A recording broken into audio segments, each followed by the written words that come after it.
আসসালামু আলাইকুম। বিবি honours fourth year accounting ডিপার্টমেন্টের ইনভেস্টমেন্ট অ্যানালাইসিস অ্যান্ড পোর্টফোলিও ম্যানেজমেন্টের তৃতীয় অধ্যায়ের আজকে দ্বিতীয় পর্ব।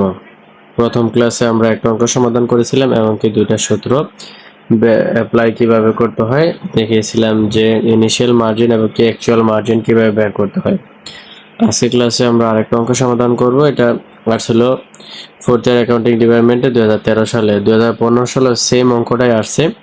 আপনারা যদি 2015 সালে অঙ্কটা দেখেন তাহলে বুঝতে পারবেন। তো এই একটা অঙ্ক সমাধান করলে আপনারা আরো কিছু সূত্রের ব্যবহার শিখতে পারবেন। তো অঙ্কগুলো খুবই সহজ। এই অঙ্কগুলো আসছে 11 নঙে, 2013 সালে 11 নঙে, মানে সি পার্টে আসছে 10 নম্বরের জন্য। তো এই অঙ্কটা আমরা সমাধান করব খুব সহজভাবে, আপনারা মনোযোগ সহকারে দেখবেন। আমরা আগে প্রশ্নটা পড়ে নেই। Assume an initial margin requirement of 50%. কি বলছে? Initial margin requirement of 50% and a maintenance margin of 30%. An investor buys 2000 share. একজন বিনিয়োগকারী 200 শেয়ার পারচেজ করছে। A investor buys 200 share of stock on margin at taka 60 per share. 200 share ক্রয় করছে, প্রত্যেকটা share 60 টাকা করে। The price of the stock subsequently drops to টাকা 50। এই যে 60 টাকা করে 200 শেয়ার ক্রয় করছে, ক্রয় করার পর পরবর্তীতে কি করছে, এই শেয়ারের মূল্য হ্রাস পেয়ে 50 টাকায় চলে আসছে। আচ্ছা, তারপর রিকোয়ার্ড আমাদের করণীয় হলো কি, what is the actual margin at taka 50। 50 টাকা যদি শেয়ার মূল্য হয় অথবা 60 টাকা থেকে যদি নেমে 50 টাকায় চলে আসে শেয়ার মূল্য, তখন আমাদের অ্যাকচুয়াল মার্জিন কত টাকা হবে। 2 নম্বর বলছে the price per share raised to taka 55 is the account restricted. যদি শেয়ার মূল্য 55 টাকা হয়, শেয়ার মূল্য কত ছিল 60 টাকা করে পার শেয়ার, এখন হচ্ছে 55 টাকা করে যদি হয়, তাহলে ইজ দ্য অ্যাকাউন্ট রেস্ট্রিক্টেড, অ্যাকাউন্টটি কি রেস্ট্রিক্টেড হবে। এটা আমরা অ্যাকচুয়াল মার্জিন বের করার পর কমেন্টে জানাবো। তারপর 3 নম্বর হচ্ছে if the price declines to টাকা 49 is there a margin call. যদি শেয়ারের মূল্য 49 টাকা করে হয় তাহলে কি মার্জিন কল করতে হবে, তাও আমরা কমেন্টে জানাবো অ্যাকচুয়াল মার্জিন বের করার পর। তারপর 4 নম্বর হচ্ছে assume the price declines to taka 45। যদি শেয়ার মূল্য 45 টাকা হয়, what is the amount of margin call. Margin call কি করতে হবে সেটা আমরা কমেন্টে জানাবো। এখন আমাদেরকে যত টাকা বলছে, এই যে দেখেন 2 নম্বরে বলছে দ্য অ্যাকাউন্ট রেস্ট্রিক্টেড হবে কি না। তারপর 3 নম্বরে বলছে শেয়ার মূল্য 49 টাকা হলে মার্জিন কল করতে হবে কিনা। 4 নম্বরে বলছে শেয়ার মূল্য 45 টাকা করে হলে অ্যামাউন্ট অফ মার্জিন কল লাগবে কিনা।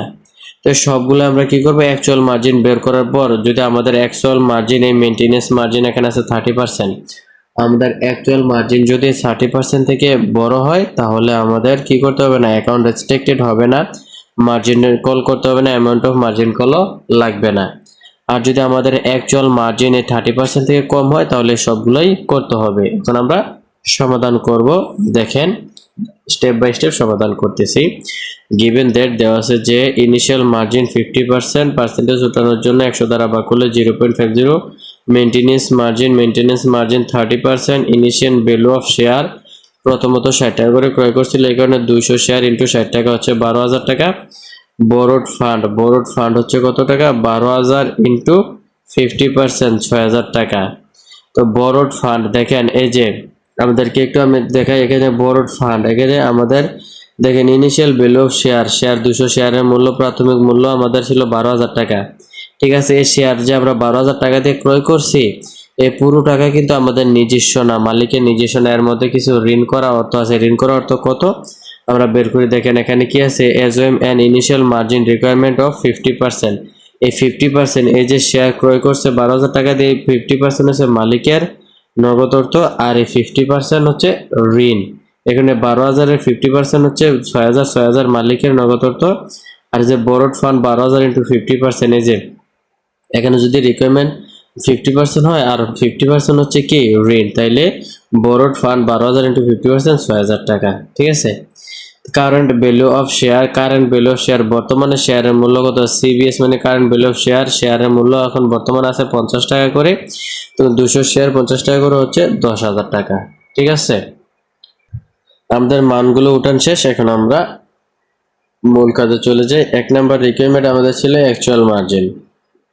তাহলে আমরা জানি অ্যাকচুয়াল মার্জিনের সূত্র হচ্ছে CBS current value of share minus BF মানে borrowed fund by CBS current value of share into 100। Current value of share বর্তমানে শেয়ারের মূল্য হচ্ছে কত, 50 টাকা করে, 200 শেয়ার হচ্ছে 10,000 টাকা, মাইনাস বরড ফান্ড হচ্ছে 6,000 টাকা, by current value of share 10,000 টাকা ইনটু 100, ক্যালকুলেশন করলে আসবে 40%। এখন সমাধান করব রিকোয়ারমেন্ট 2। রিকোয়ারমেন্ট 2 বলছে প্রাইস রাইজ টু টাকা 55।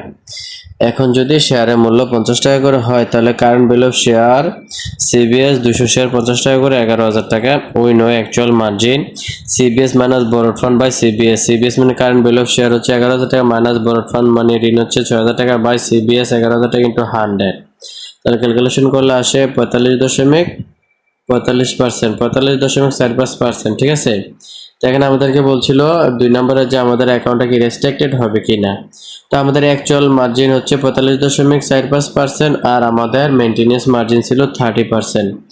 তো এখানে আমরা ডিসিশন দেব সিন্স এর actual margin greater than maintenance margin হচ্ছে 30% আর এখানে হচ্ছে 45.45%। তো অবশ্যই অ্যাকচুয়াল মার্জিন বড়, তাহলে আমাদেরকে রেস্ট্রিক্টেড হবে না। তো actual margin greater than maintenance margin, so the account is not restricted. এখন হচ্ছে রিকোয়ারমেন্ট সি বলছে প্রাইস ডিক্লাইন টু টাকা 49। যদি শেয়ার মূল্য 49 টাকা হয়, কারেন্ট ভ্যালু অফ শেয়ারের বর্তমান মূল্য 200 শেয়ার ইন্টু 49 টাকা, তাহলে 9,800 টাকা। উই নো আমরা জানি actual margin CBS current value of share minus borrowed fund by CBS into 100। Current value of share হচ্ছে 9,800 মাইনাস বরড ফান্ড মানে ঋণের পরিমাণ 6,000 টাকা, সিবিএস হচ্ছে 9,800 ইন্টু 100, ক্যালকুলেশন করলে আসবে 38.78%।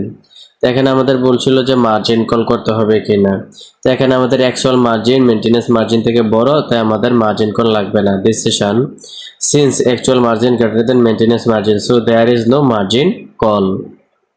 তারপর হচ্ছে রিকোয়ারমেন্ট ডি বলছে প্রাইস ডিক্লাইন টু টাকা 45। যদি শেয়ারের মূল্য 45 টাকা করে হয়, current value of share CBS 200 share into 45 টাকা করে আসে 900 টাকা।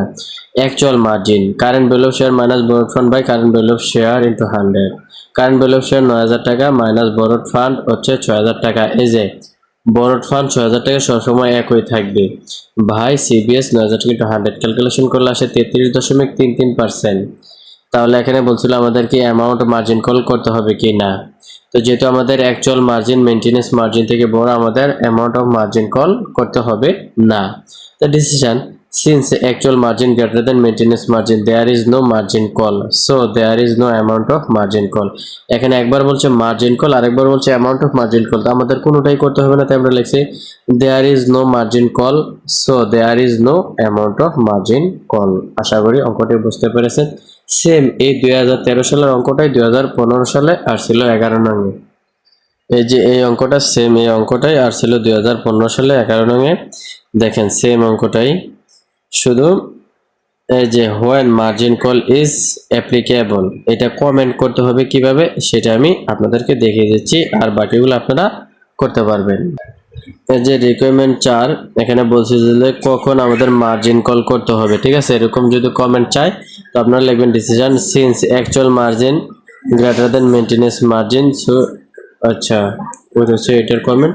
এই যে 4 নম্বরে কখন আমাদেরকে মার্জিন কল করতে হবে, তো আমরা লিখবো the margin call is applicable when margin call is applicable, এটা আমাদেরকে প্রশ্ন করেছিল, তো আমরা লিখবো the margin call is applicable when যখন the actual margin is smaller than the maintenance margin, যখন আমাদের প্রকৃতপক্ষে অ্যাকচুয়াল মার্জিন যখন মেইনটেনেন্স মার্জিন থেকে ছোট হয় তখন আমাদের মার্জিন কল অ্যাপ্লিকেবল প্রয়োগ করা হয়। এটা আপনারা কমেন্ট করে দিবেন। তো আজকের ক্লাসটা এখানে শেষ করতে পারি, আশা করি বাকি অঙ্কগুলো আপনারা সহজে সমাধান করতে পারবেন। পরবর্তী ক্লাসে আমরা অন্য একটা অঙ্ক সমাধান করব।